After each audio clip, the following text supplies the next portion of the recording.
A lot of Google Classroom is designed to be one-way directional information, the teacher sending information out to the students. However, you can utilize the two-way communication and really tap into the potential of this tool. From the Classwork tab, when we look at the three options to ask students for feedback, assignment, quiz, and question, these are really how we unlock the power of Google Classroom.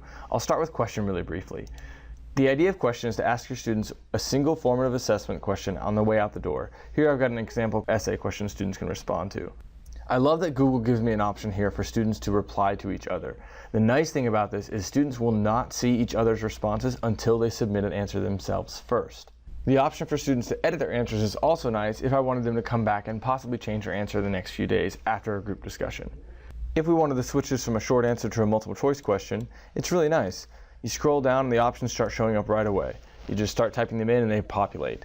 Notice that you can't mark a correct answer here. These one question exit slip or warm-up or formative assessment checks are meant purely for that, not to take a summative grade on, just to see how the students are doing. When you're ready for your question to go live, you can press the blue button to ask it, or you can schedule it to go live at a later date. Here's an example of a question that a teacher used in the classroom. If I go back to the editing screen, you can see how they designed it. The question was given, instructions were skipped. She did put a point value, a due date, and a topic with this question, and I think that's a great way to do it. After she's collected responses, she can see along the top that she has a tab for student answers. Clicking on this allows you to quickly review your students' responses. Clicking on individual students on the left-hand side allows you to give numerical feedback, and if you need to give private comments, you can type them directly into the Google Classroom.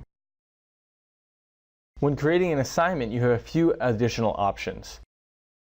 Here I've got a sample assignment, and I'm going to add something from my Google Drive to show you those additional options. You can do this with any Google document. Here I'm going to add a Google slideshow, and you'll see that I have 3 additional options for how the students can interact with it.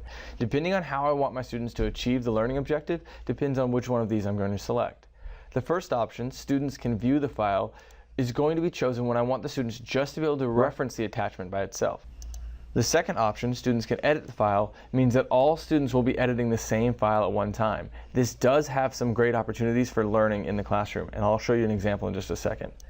The last option, make a copy for each student, is kind of like giving a digital handout of this assignment to every student. When the student opens it up, it's going to automatically add their name to the file, and you can constantly see how they're... When the student clicks on this to open the file, it's going to automatically add their name to the file, and because it's all done digitally, you can monitor the file at all times. Here's an example of an assignment where the teacher attached Google documents but wanted to use them only for reference.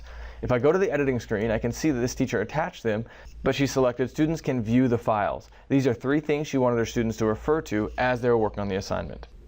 Here's an additional example of an assignment where a teacher attached Google documents for the students to interact with. Checking on the editing screen, I can see the permissions that the teacher attached to each file. The Google Docs file was given the permissions of students can view the file. This was because this resource was used as a reference during the assignment. The Google Slides file was attached with the permissions where students can edit the file. This is because all of the students were editing the same Google slideshow. This allowed for the students to create a joint product for all students to be able to refer to at the end of class. Quiz assignments add another additional layer. It gives you this opportunity to create a Google form that can be used for automatic grading.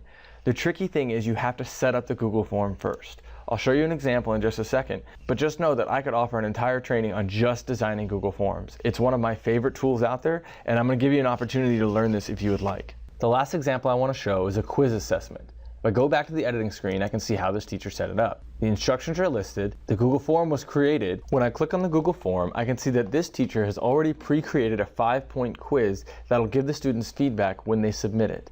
Controlling what that feedback is and when that feedback is released is all customizable, and if you'd like to explore that, you're going to have an opportunity to soon.